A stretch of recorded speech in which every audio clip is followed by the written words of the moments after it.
Counties Guide on BBC Radio Gloucestershire.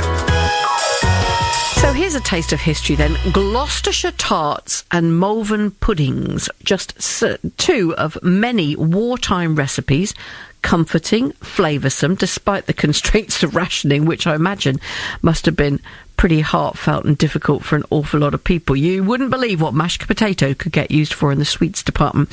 When William Jackson then from Cirencester was clearing out his loft, he came across a dusty wartime cookbook. It was made by his mum and his aunt. What a precious find. Well, William took those recipes to well-known local cook and food therapist Dulcie James, and now those recipes are coming to life.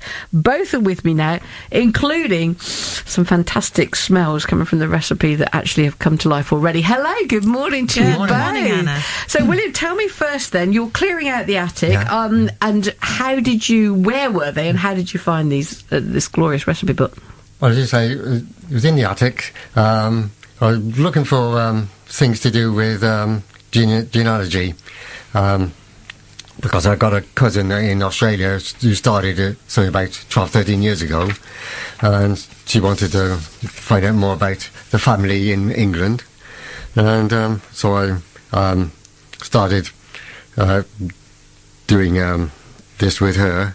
That's about, well, I say 12, 13 years ago, but since her daughter's been born, she's kind of let it drop, but I've continued with it, and I was looking for things and came across these books, and I thought, what are these? So I look inside, and they were recipe books from about the end of the Second World War. And created by your mum and your aunt. Yeah. Have you got them with you? Would you mind? Can I have a look at one? I'll be very careful with it, because obviously they're pretty precious. And the larger one is my aunt's. So this one, 4th of May, and a cookery book, and E. Andrews, which was your mum. That's my mum, That's your mum. Yeah. And inside, handwritten things, and because it is during the war, that's particularly interesting, some of the things of why. So we've got chocolate kisses, I like it already, chocolate sponge pudding, there's a good chocolate thing going on here. But also there is things like jam pudding, kiddie cakes, a good family bake, and so it goes on. Golden treasures, beautiful handwritten, all of these, steamed chocolate cake, the chocolate thing. I would have loved your mum, clearly, 'cause she's right up my street. Cheese straws, lots of things here, but these haven't been seen for so many years. That's right. Don't put it on that. No, don't put it on that. That's it. Otherwise, we'll fire off a load of things. Thank you. So, Dulcie, let's bring you in at this point. What's this one then? This one is Aunt Sylvie's book. Yes. And this is the one that we used in the main for the recipes that we cooked together on a vintage session. But the recipe I'm just showing you there it's got tips using olive oil, which is very much in vogue accordingly to that, lemon juice, and actually even a recipe for hand cream lotion. So after you've done your cooking, you can make it's just amazing. And in there, from the session that we had together, we cooked Gloucester tarts and custard creams, which is what I bought in for you. I know, and look at these. These are, frankly, are the best looking custard creams I've seen in my life. This would turn you if you've never liked a custard cream. This is so. Give us a description then, Dulcie, of what you've got in these. They've got real golden colour. They do, don't they? They're actually using a mixture of flour and custard powder, hence custard creams. Okay, and then you use an egg yolk to bind. So it's a real rich, almost like a shortbread mixture. So it has that lovely flavour of custard underlyingly, and then the cream inside is basically vanilla buttercream. But the texture is crumbly and light. You'd never buy them again. Well, can I have one? Please. I wish you would. No, I could mini around this, but actually, if this was smelly radio, I'm sure the listeners would have a sniff radio. This would be it. Right, here we go. Lucky old me. And just going on from that, the other recipe I chose was wartime put. Now, the thing that struck me about this particular recipe, because obviously we know that rationing was going on, was it just uses self-raising flour, sugar, mixed fruit, milk, bicarbonate of soda, and what intrigued me was grated carrot. Well, I could understand that, but grated raw potato. No, raw potato, because I thought, I thought that would be very... But I remember somebody telling me that definitely mashed potato was used in sweet recipes, as a I don't know, for a filler for anything, I guess. So this was used. This actually used. I'm eating this biscuit and I'm not concentrating as I should because it's delicious. So it literally used raw potato, so no egg, no fat, and it's supposed to be a pudding. So I'm thinking, how does that work? So I was very intrigued. So while William was making his custard creams, I set about popping this one on the hob and getting it steamed, because it's a steam pudding. Do you know something? It came out looking like spotted dick. Really? It had that lovely heavy texture of a suet pudding, so don't go swimming afterwards. But the flavour was lovely, delicate, wholesome, filling, and my husband thought it was amazing. And I've made it since as well. Have you? Just because it's lovely.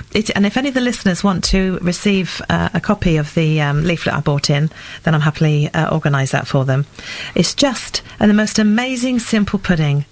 So, William, how important was it, or how nice was it then to have these recipes from your mum and your aunt's special, memories come to life in this way, being cooked by Dulcie? I think it was very good, because I don't know, without those as I would have attempted them, but so thanks to Dulcie for her help, and I may have tried some, but I'm not a very good cook. And I would dispute that. I've had to cook for myself since Mum died. But I do try and do some cooking, but I haven't actually tried any of these yet. I'm going to try some for a project we're doing on Thursday to see how they come out like. But the thing is, you got to substitute modern ingredients for the ones they used. Yes, that's it. The passing of time has ups and downs on that. Because the recipe I'm going to try is what they call crispy chocolate biscuits, and they got things like saccharin in them.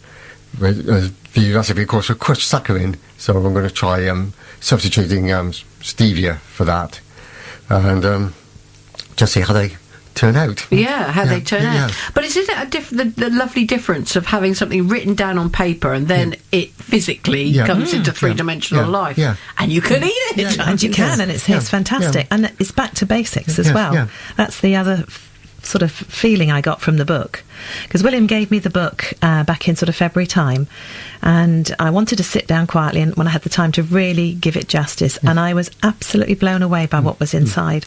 Some of the recipes are just amazing.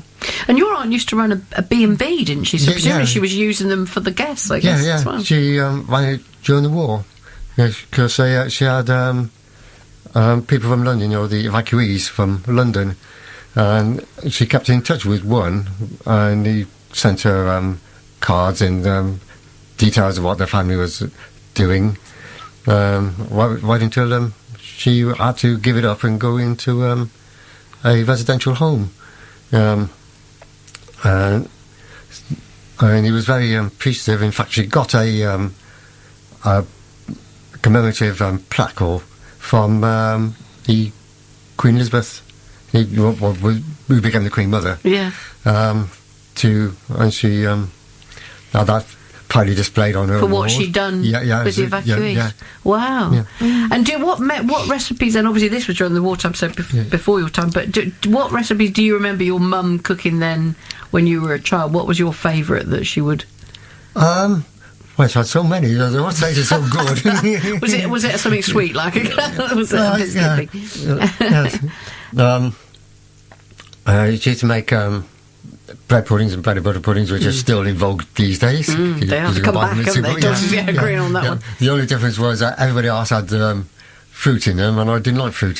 So tiny and coming, so I didn't like it. So pick those, so I had one made without those. And that would have been your favourite. Mum, can you do that? I love that, but just take the raisins out, can you?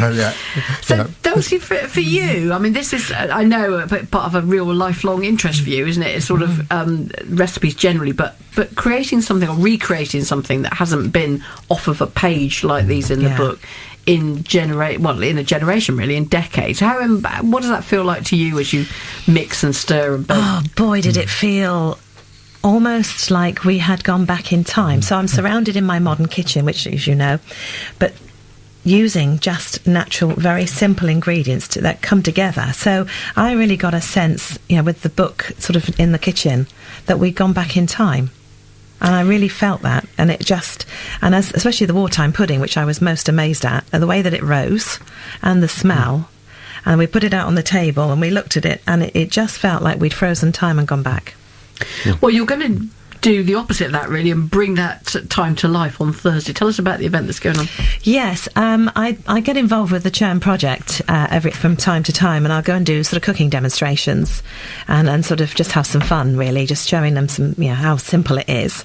And I just felt that it'd be really lovely to take, go with William, bring along the food that we cooked, and just again talk through the vintage, because the age group is from 50. Around that age, so a lot of them will remember, their time in the war as children, and perhaps what their parents used to do for them. So it's all about creating memories, and keeping memories alive, and just going back in time. So that's what we'll be doing on Thursday. So it's September Thursday, so September the 10th, and you, William, yes. are going to be at the Churn project in Cirencester. Then you're going to be talking about your aunt and your mum as well, aren't you? Giving some of the very similar to what I'm doing here. Yeah, which would be lovely, and you will be cooking some of the recipes, Dulcie. Do you have a wartime family recipe still in use in your family then? Is there anything that's come down? Or Well, yes, not from my side of the family, but from my husband's side of the family. When his mum passed away nearly 20 years ago now, I had the pleasure to look through his mum's handwritten cookery book.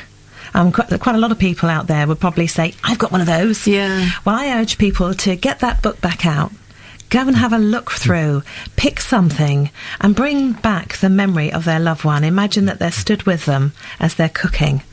And wouldn't that be wonderful to sort of dip back in time and just feel that your loved one is still with you? Powerful stuff, isn't it? You did mention a leaflet. Tell me a bit more about that leaflet and how people can get hold of it. It's that one? Yeah, there we go. So this is Taste and Memory Recipes for William Jackson, Aunt Sylvia's Vintage Recipes, and this will be some of those, including the delicious custard biscuits there, Gloucester tarts, and that wartime pub you mentioned. So if anybody wants to get hold of that, is it best if how would they do that? They could email me, perhaps go to the website and just pick up an email, and I'll pop one out to them. And the website is? It's www.tastethememory.co.uk. Lovely. Tastethememory.co.uk, then you can find out more. And that event is going on at the Churn project in Cirencester on Thursday. What time is that? It starts at 10:30.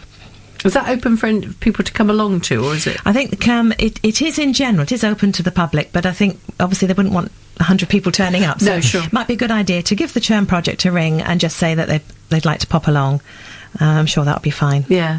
Thank you so much for sharing your family memories, William, and for the beautiful book. If it's all right with you, we'll take some pictures of that and we can put it up on our Facebook page and people can see a little glimpse of your family history as well. Nice to speak to you both.